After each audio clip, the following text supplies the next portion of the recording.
27절에 보면 다 같이 합독하겠습니다. 시작. 내가 이제 조서를 내리노라.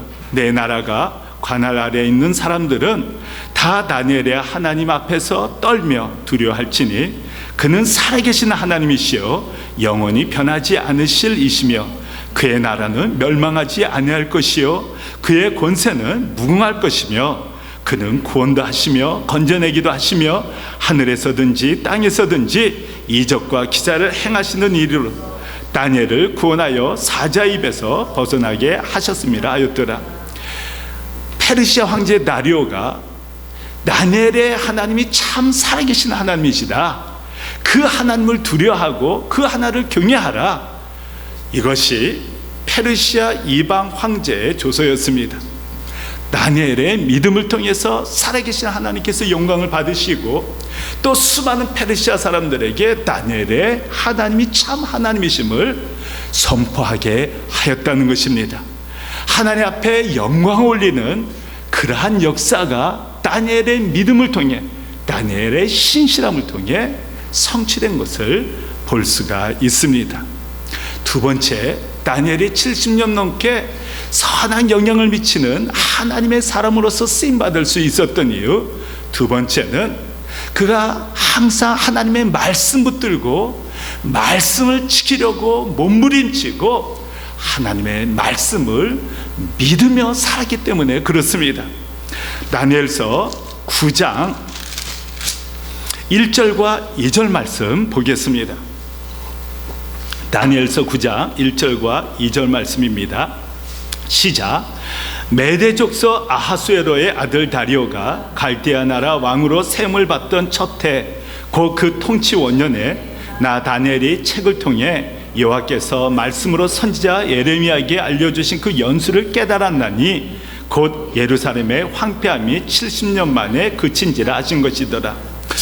다니엘이 하나님의 말씀을 읽고 묵상하는 중에 예레미야가 25장에 예언했던 말씀, 예루살렘이 7년 후에 회복될 것이다, 포로로 잡혀간 히브리 사람들이 70년 후에 다시 귀환하게 될 것이다, 그 예언의 말씀을 깨닫게 되고 주전 539년 이후인데 주전 536년에 귀환하지 않습니까?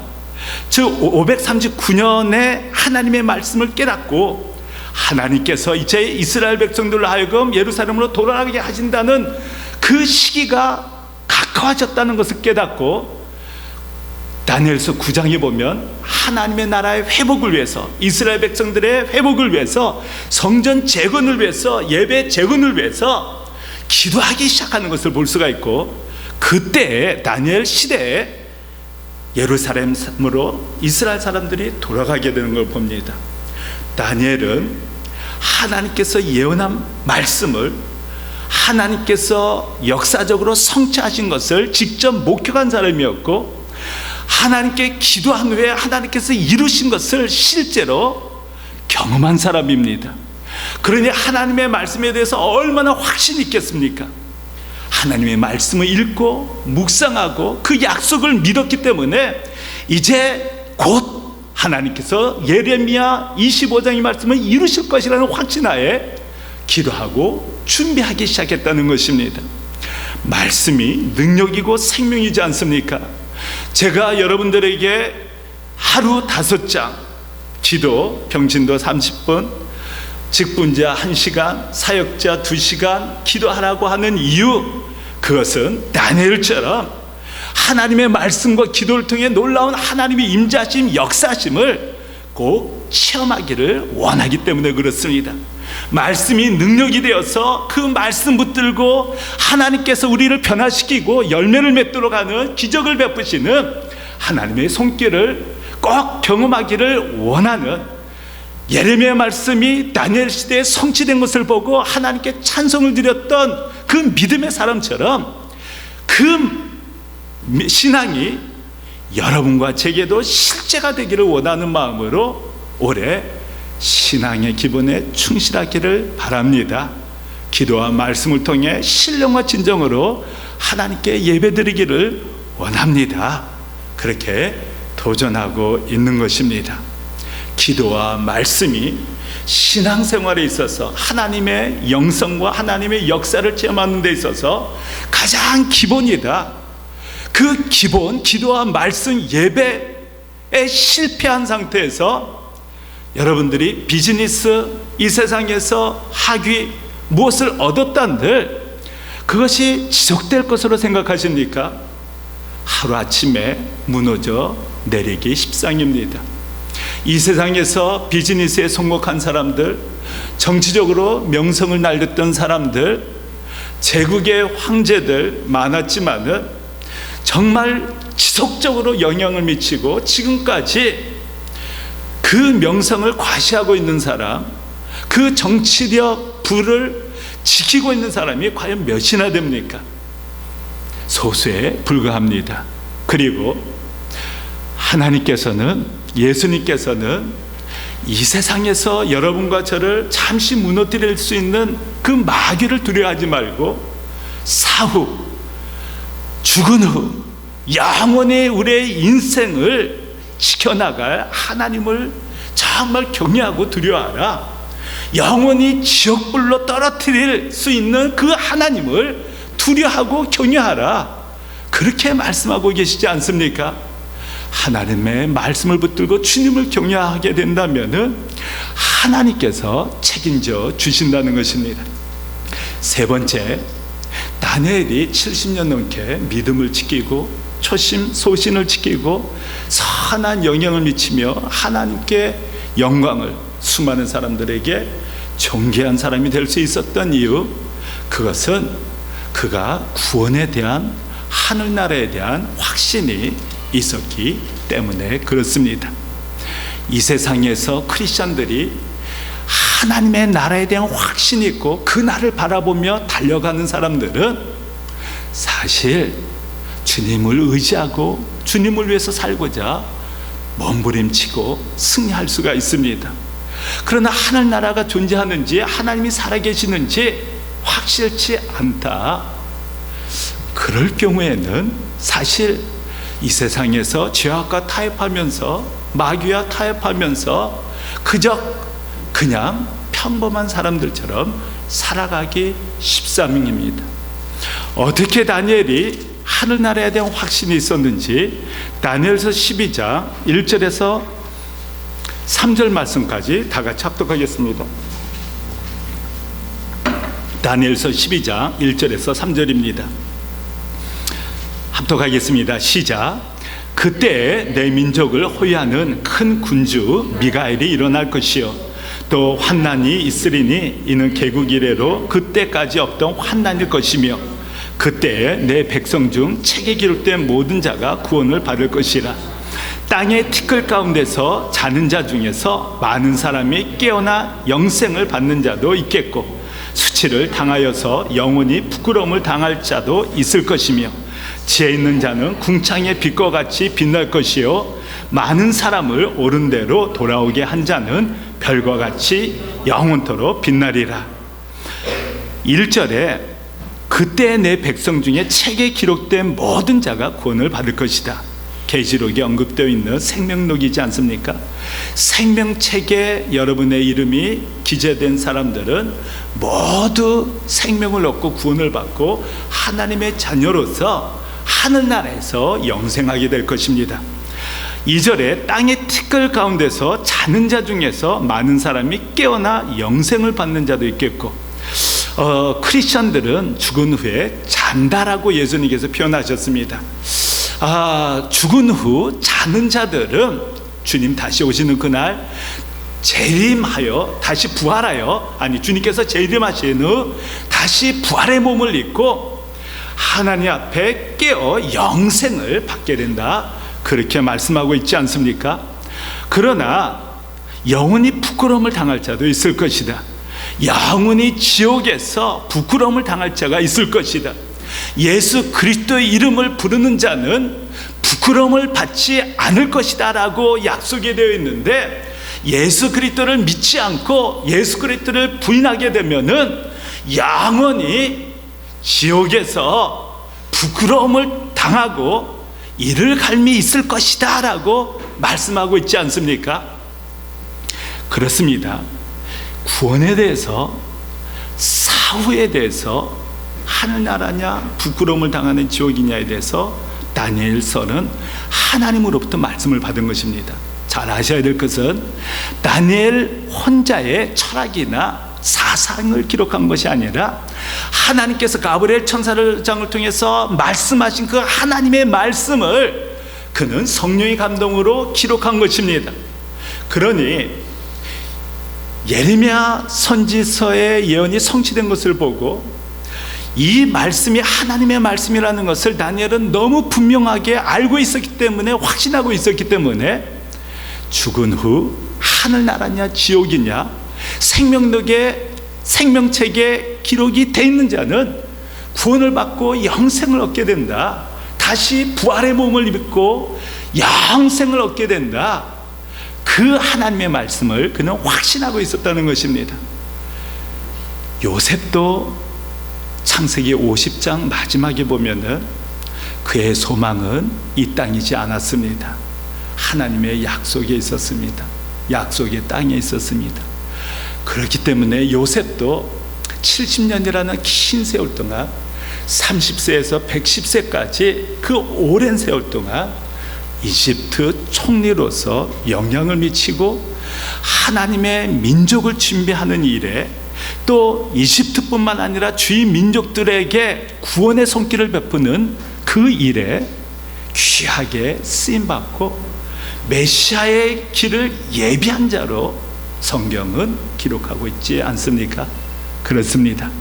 하나님의 말씀 확신하고 하늘나라에 대한 그 심판날을 확실하게 마음에 새기고 살아가는 사람들, 좌로 우로 방황하거나 헛되이 인생을 살지 않게 된다. 그래서 하나님의 말씀을 들고 그날을 마음에 새기고 달려가라고. 그리고 다니엘은 그렇게 살았기 때문에 그는 일평생 승리할 수 있었다. 그러한 말씀을 성경은 다니엘서를 통해서 교훈하고 있는 것입니다.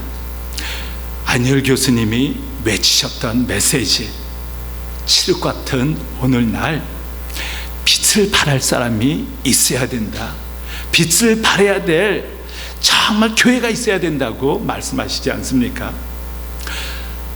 침례교회 기원에 대한 학설은 다양하지만은 저 개인적으로는 영국의 청교도들 중에서 성서적인 교회를 다시 재건하고자 했던 영국의 분리주의자들, 세퍼레이티스트들이 애나바프티스트 메노나이트의 영향을 받아서 침례교회를 세웠다. 1611년에 스파이트필드 바프티스트 처치, 영국의 첫 침례교회를 세웠다고 저는 믿고 있습니다. 그런데 이 애나바프티스트들이 누구였느냐? 그들은 종교개혁자들 중에서 가장 말씀을 붙들고 순수하고 온전하게 개혁을 추진했던 종교개혁자들이 저는 애나바프티스트들이었다고 저는 확신하고 있습니다. 1517년 마르틴 루터가 독일 부텐부르크에서 종교개혁을 시작합니다. 1536년 존 캘빈이 스위스 제네바에서 종교개혁을 시작했습니다. 1521년 스빙글리가 스위스 주릭에서 종교개혁을 시작합니다. 그런데 종교개혁을 스빙글리가 추진하면서 주릭시와 타협하기 시작합니다. 주릭시 의원들이 당신의 종교개혁을 추진할 때 도울 테니 딱 한 가지, 유아 세례만큼은 양보하지 않겠다. 다른 건 다 괜찮은데 유아 세례만큼은 지속해달라. 그렇게 요구를 합니다. 그런데 이 즈빙그리가 사역을 하면서 펠릭스 만, 콜라드 그레벌, 블롤록 같은 우수한 인재들에게 헬라어와 히브리어로 신약과 구약을 가르치면서 하나님의 교회, 그리스도께서 기뻐하시는 제자의 모습과 교회의 모습을 가르쳤는데, 즈빙그리가 가르칠 때는 예수 그리스도를 믿어야만 구원을 받는다.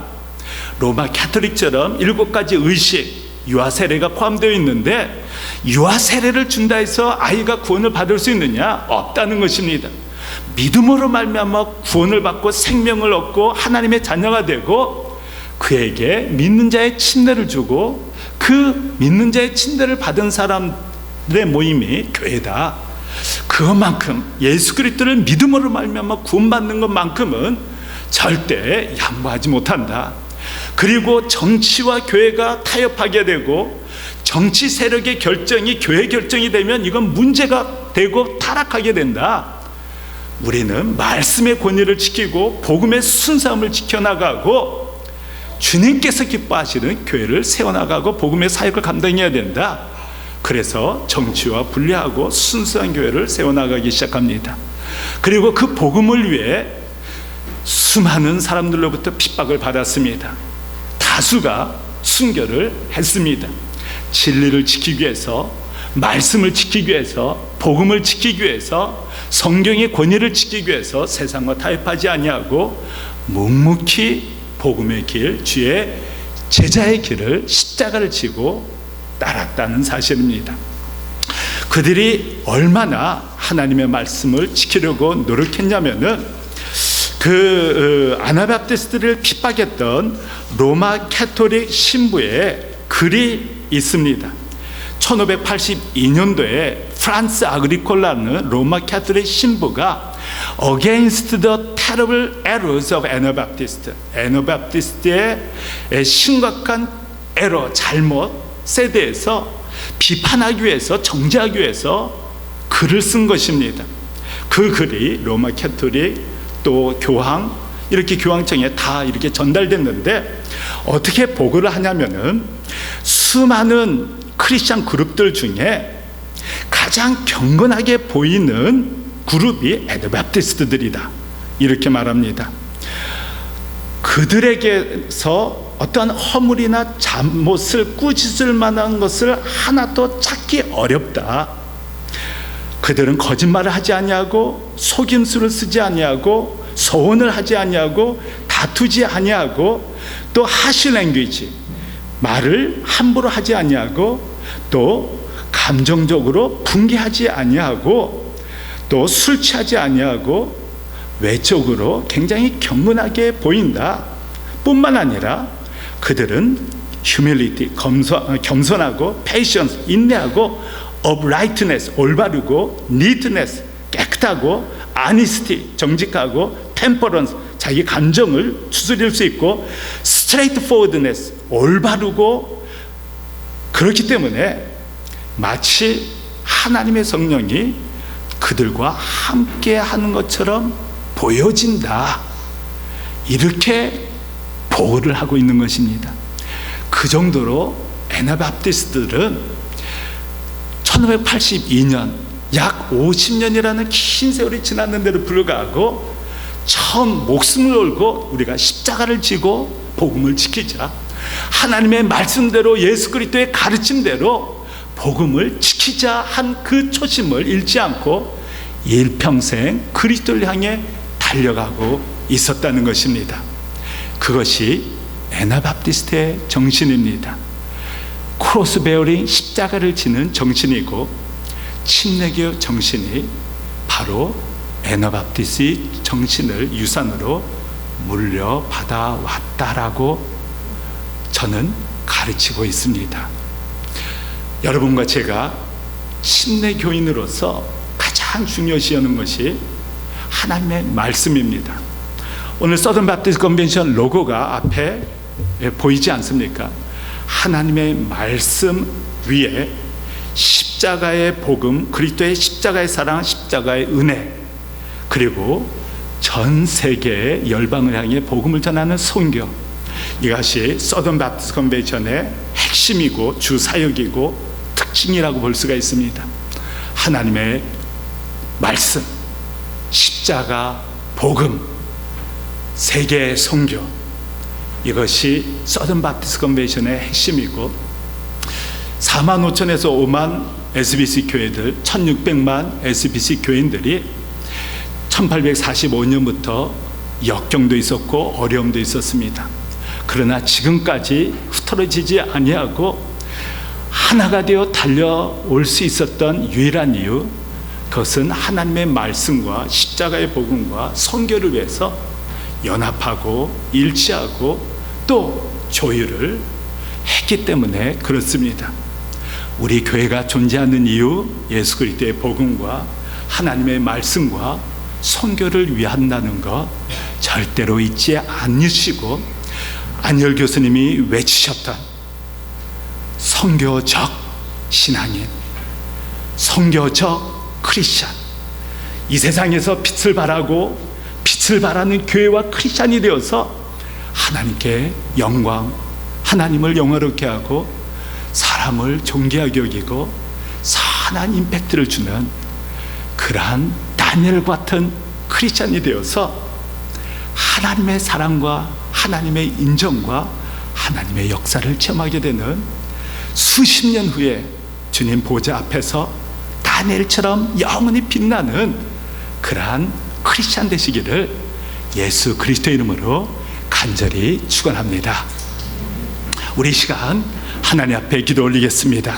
하나님 앞에 기도 올리실 때 하나님 아버지, 하나님의 말씀 붙들고 다니엘처럼 주님 보좌를 향해 무릎을 꿇고 하루 3번 주님께 기도하는